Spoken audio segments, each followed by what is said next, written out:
ദൈവതിരുനാമത്തിന് മഹത്വമുണ്ടാകട്ടെ. ഏവർക്കും ഹെർമിറ്റ്സ് ടോക്സിലേക്ക് സ്വാഗതം. ഇത് ഹെർമിറ്റ്സ് ടോക്സിന്റെ 1119 ദിവസം. ഇന്നത്തെ പ്രഭാത ചിന്ത സഭാപ്രസംഗി 8-ാം അധ്യായം 12-ാമത്തെ തിരുവചനമാണ്.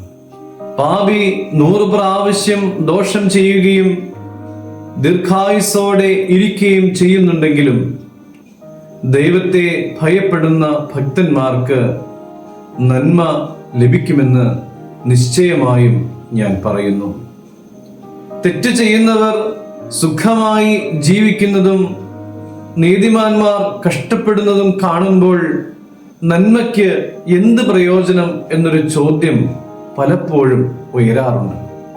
എന്നാൽ പ്രിയമുള്ളവരെ, പാപിക്ക് 100 തവണ അവസരം ലഭിച്ചാലും അത് ദൈവത്തിന്റെ അംഗീകാരമല്ല, അത് ദൈവത്തിന്റെ ക്ഷമയാണ്. ദൈവഭയം ജീവിതത്തിന്റെ ശരിയായ ദിശയാണ് എന്ന് സഭാപ്രസംഗി പറയുന്നു. ദൈവഭയം എന്നാൽ ഭയന്ന് അകന്നു മാറി നിൽക്കുക എന്നുള്ളതല്ല, ദൈവത്തെ ആദരിച്ച് ജീവിക്കുന്ന ജീവിതമാണ് അത്. അത്തരത്തിൽ ഒരു ജീവിതം നയിക്കുന്നവർക്ക് ജീവിതത്തിന്റെ അന്തിമ ഘട്ടത്തിൽ ഒരിക്കലും ലജ്ജിക്കേണ്ടി വരികയില്ല.